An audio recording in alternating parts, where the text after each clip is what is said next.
Hey, all you beautiful people. Welcome to the Love Affair with Myself podcast. I'm your host, Hannah. Before we dive into today's episode, I just want to let you know that this podcast is designed for my impulsive ADHD, hot ass mess, bad bitches out there who are struggling with anxiety and low self-esteem. I hope you build your self-confidence and find your purpose in life. I hear you, and you're not alone on this journey. So be sure to subscribe and follow me on Spotify and Apple Podcasts. And join our community of support on Instagram. And if you're loving this content, which I know that you will, please leave me a rating and a review to help others who need the support. Okay, let's get into today's episode. Hey, Tara.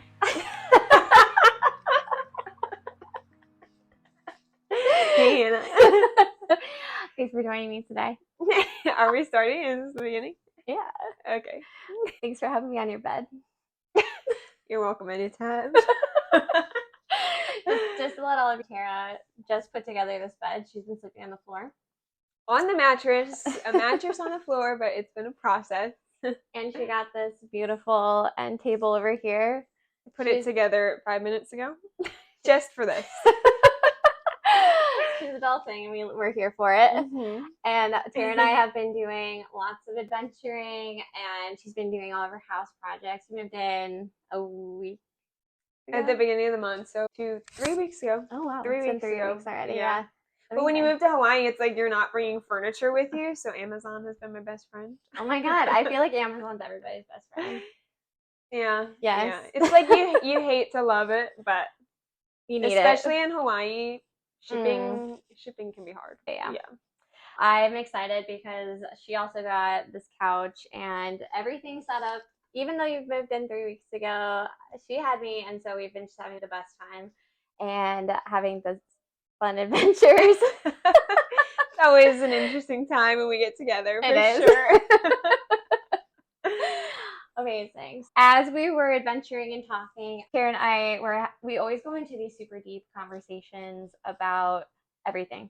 I feel like we just go down so many rabbit holes, so many various topics. We do. And I wrote a blog recently because it just so happened that this week was the 4-year anniversary of my mother passing away from breast cancer.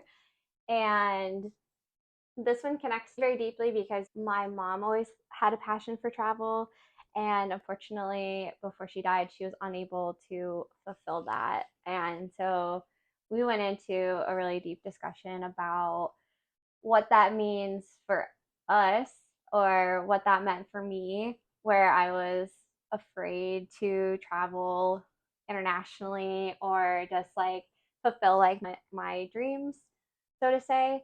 Yeah. Yeah, I was very inspired by Tara for a very long time to travel, and I was like, all right, Hannah, like, it's time. It's time. I think travel can be so intimidating for, honestly, everyone. I get people asking me all the time, like, how do you start? Like, where do I begin? Like, how do you have money? And it just seems this far-fetched thing that's unachievable, but really just like anything in life, it's just get down and dirty and do it scrappily. You can do it cheaply. You just gotta start and get out there, and then you realize it's not as scary and unachievable as it seems. Yes, and that's such a good point, because you could come up with so many excuses. And tying it back to my mom, she always had an inclination to travel within the US and across the borders. She never did because she put others before herself, or after she retired, then that's when she was going to travel. Or if she had so much money in her bank account, then she would travel. But it really just taught me that you really have to seize the moment and take that next step, even though you may have other challenges or things ahead of you, because you never know when your last day could be. It's so true. It's so true. I mean, anything can happen tomorrow, and it could be with you, with your family, or it could be something with the world. Like, I really wanted to travel to Israel, and then the conflict happened, and I'm like, okay, now I'm not going to travel to Israel for a while. Yes. So really anything could happen at any moment. So exactly. And that just really inspired me to be like, okay, you can't let all of these things get in front of you, and you just have to do it.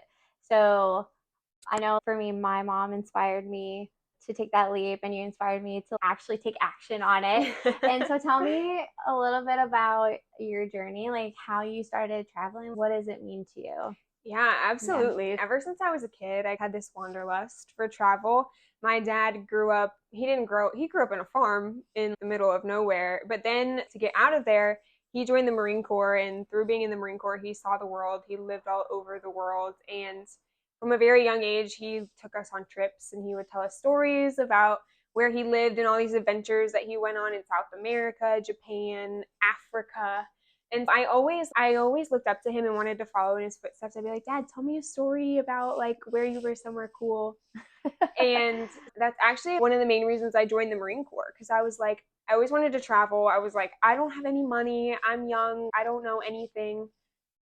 But I knew I didn't want to spend all my money on college. So I was like, maybe I'll join the Marine Corps. Maybe I'll see the world. And before you knew it, I was like working a desk job at the Pentagon. I was in a serious relationship. I was like, I had a job lined up in downtown DC.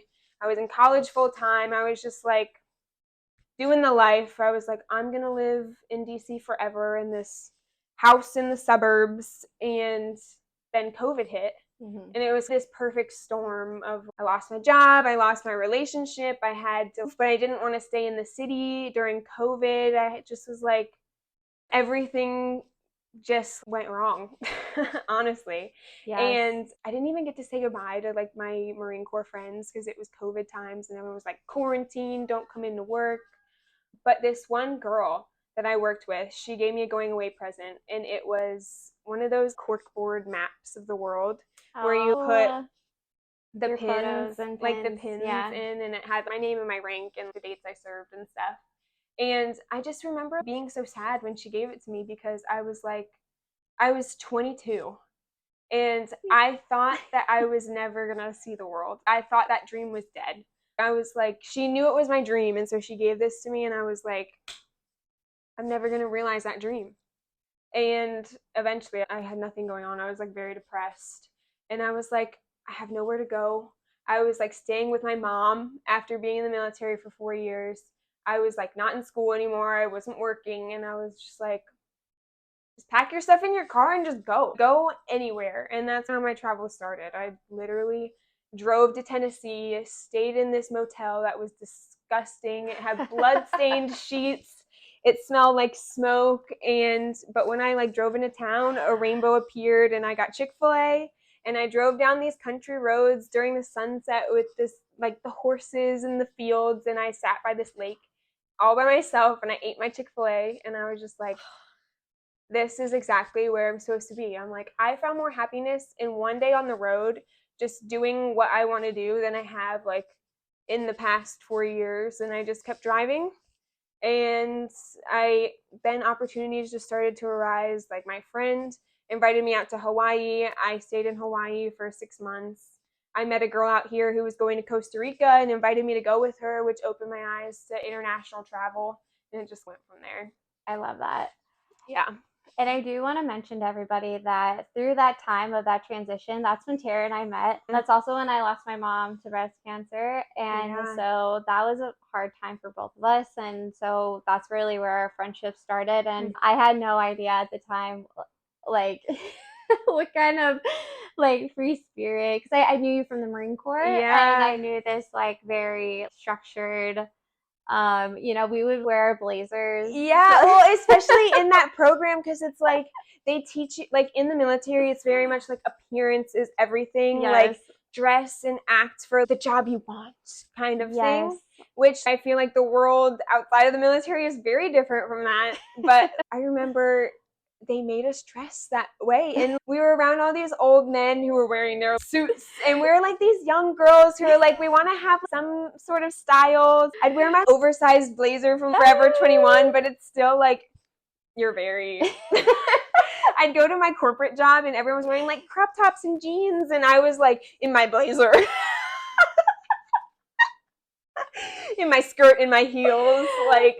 Yeah, and knowing you now, I'm like, yeah, you're definitely not dressing for what you want to like. Yesterday we were driving in my Jeep with a swimsuit and no shoes on, and I'm like, this is where I belong. I literally looked over to her and I was like, I'm just like loving this vibe for you. No shoes, no clothes, like just absolutely loving life.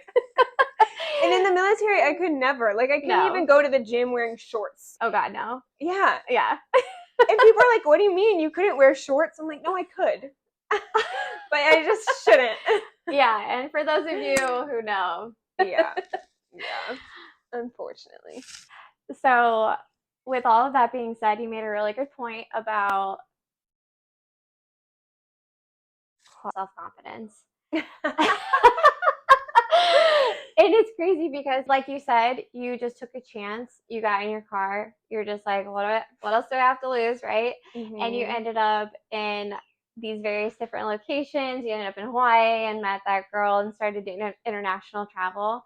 And I think it's so interesting to travel, and you really do build up your network and meet new people. Mm-hmm. How do you think that has really helped with your self-confidence, or like where did you find the self-confidence to keep making connections and going and down even more adventures? It's so true. Yeah, it's one of those things that you never know what you're capable of until you force yourself to do it. And I feel like the military kind of started that. It's like you can do far more with way less.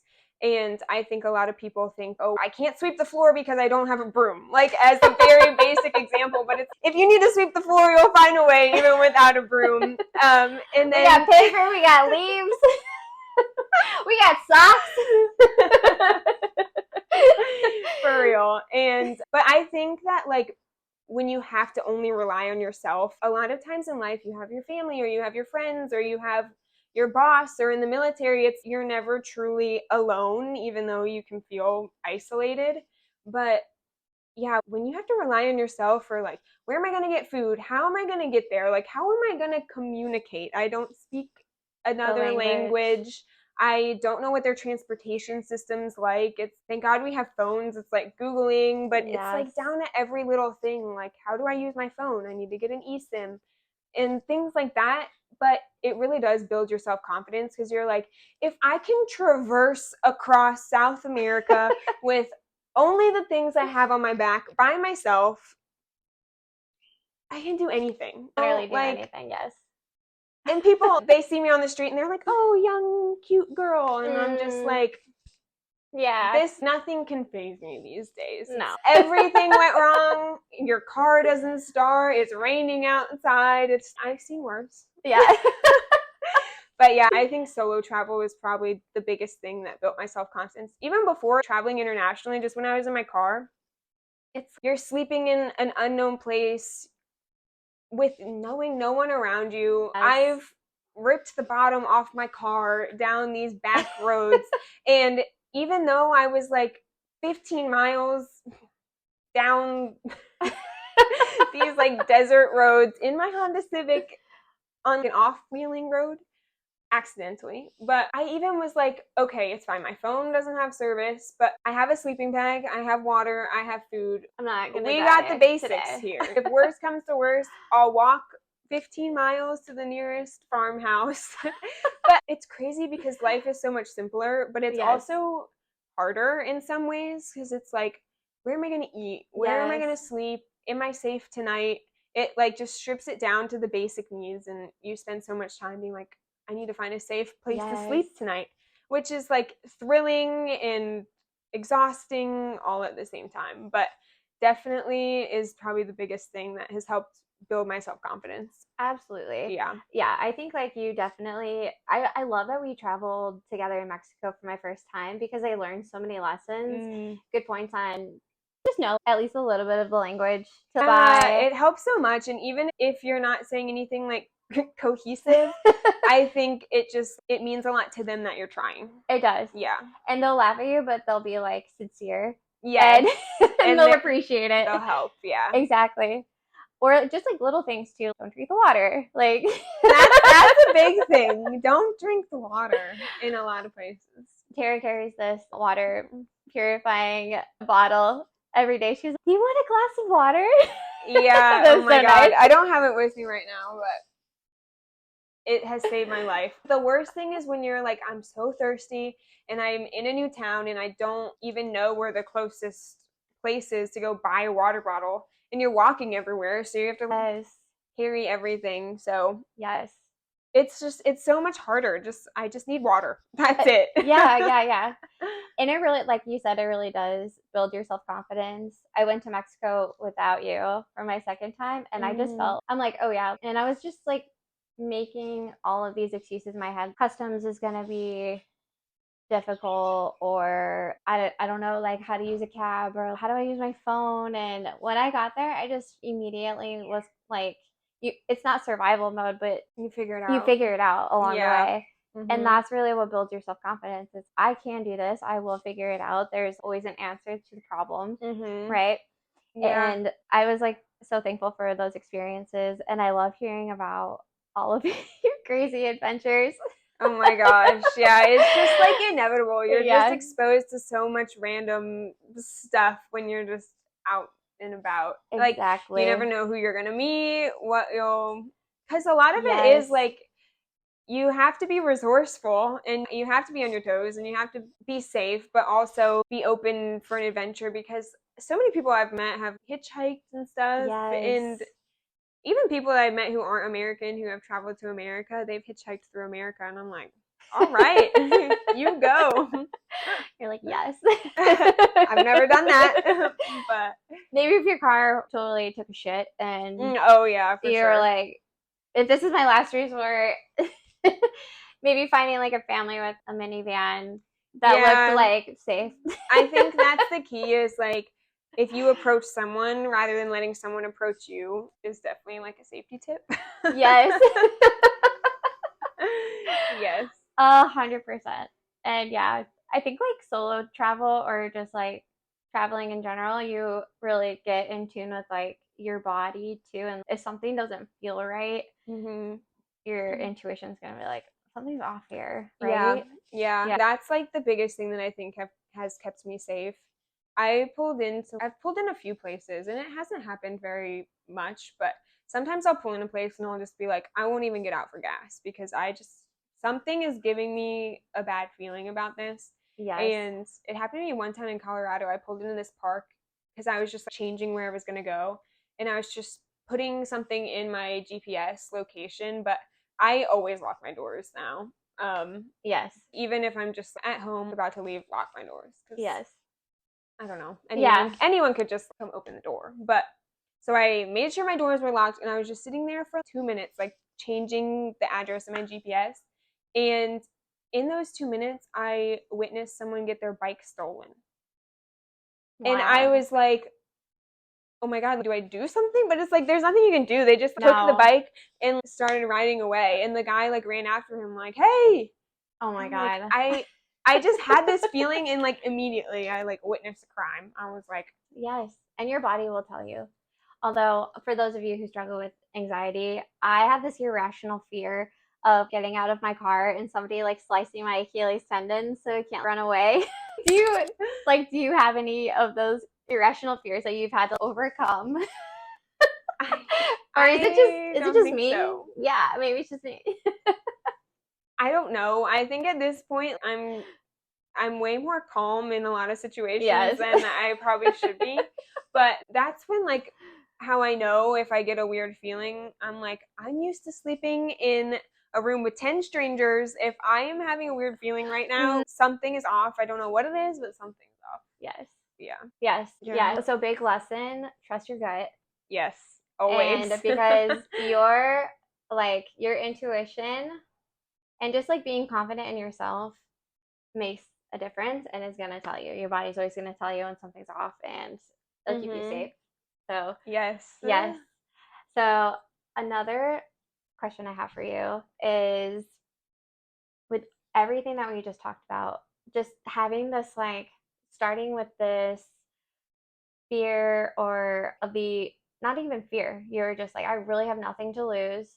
I don't really know what to do with my life. I'm just going to get in the car and go. And from meeting different people and having new experiences and traveling abroad and solo travel, building your self-confidence, talk to me a little bit about like where you're at now. Like, how has all of that influenced like what your vision and values are of your life And how has that made a difference for you in like finding purpose in life?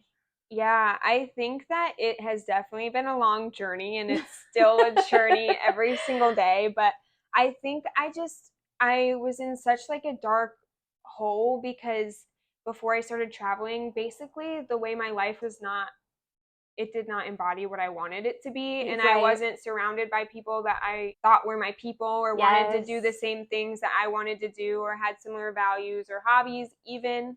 So I really felt like very alone. And I think this is another thing why people don't travel is because they're like, I don't have anyone to go with. Right. And it's if you want to do something or you want to meet people who are doing that thing, like you just need to do that thing. Like when you do the thing, then you'll meet the people. And it's not going to be immediate. And I think that's the hardest part is you need to be confident in it for yourself first, and then your people will just come. And so I started my travel journey, oh man, summer of 2020. So like over 3 years ago now. And I feel like I can finally say I have found my travel people, especially being in Hawaii. People that I knew from Instagram or I had just met online or we were friends online, they're coming to Hawaii all the time or they're a flight attendant or something. I love that so much. Every week I have a new Instagram friend in my DMs like, hey, I'm coming to Hawaii. Let's meet up. Let's do a hike. Let's go to lunch. Or like yesterday we went out on a boat with a friend that I met on Instagram and we had such a good time. Yeah. So I feel like the key is whatever you want in your life, whether it be like from people or experiences, it's like it's not going to come to you. You have to be the person that you want to find essentially first. Like it starts with you. Like if you want to find a partner or a best friend and you want these values in them, like I always turn around and look at myself and I'm like, wait, do I have that value? Am I living that value? How am I going to find someone with that value if I'm not living it first? So, oh my God, I love that so much. It really like it. You have to put in the work for yourself, and then like when you're truly living authentically, the wrong people will leave on their own. You won't even have to be like, I don't want you in my life. They will feel uncomfortable in your presence for whatever reason. And the right people will find you and stick around. That reminds me of how you were saying back in your hometown, like those are quite your people, even though you've known them your entire life, right? And it really does make a difference because you're embodying what you want to manifest in your life and what kind of tribe you want around you to fulfill your purpose. I think that is such a strong message, and I'm like getting so excited just listening to you.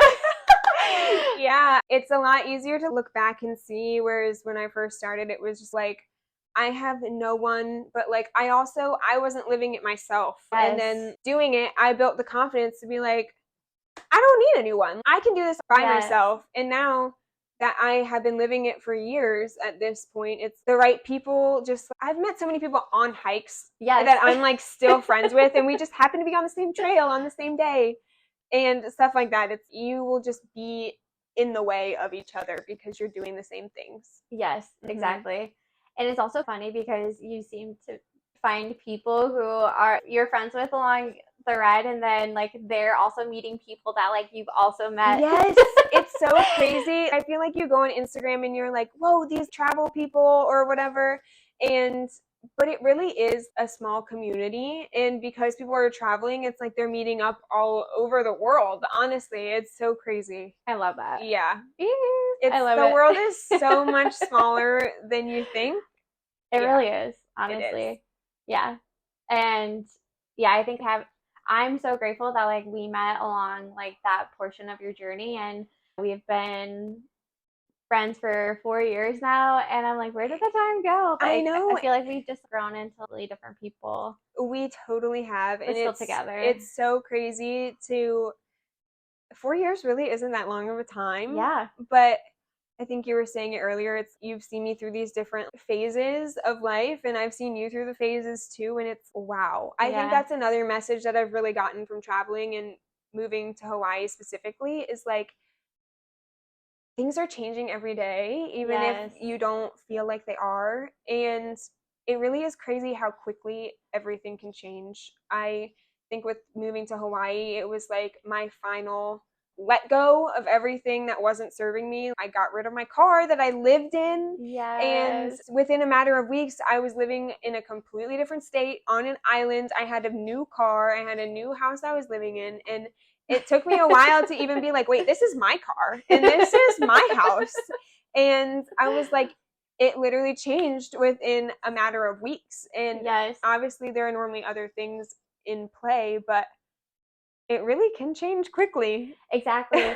And it's so cool. And I think you made a good point about just like going with those changes in life and not being afraid to make those changes, because when one door closes, another opens, right? Mhm. And you're one step closer, or you're living in your purpose and your passions every day and not compromising on those, and really finding your people and your place and what really makes you happy, right? Yeah. I know. It's crazy. Like, when you keep one foot in the old, you can't fully step into the new. And today I was just driving down the highway with the windows down, and I was just like, I'm so happy here.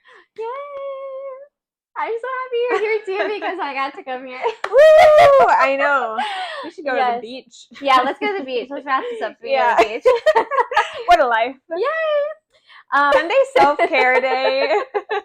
I love it. Yeah, let's get ready to go. And Sarah, thank you so much for doing this with me. Of course. Thanks for being here in Hawaii, and thanks for inviting me on your show. Yay! I love it so much. And I want to thank our listeners, and I want everyone to remember their loved ones. And even if you have unfulfilled dreams or you're kind of nervous to take that next step, don't. Just do it. It's not that serious. Whatever you're worried about, it's not that serious.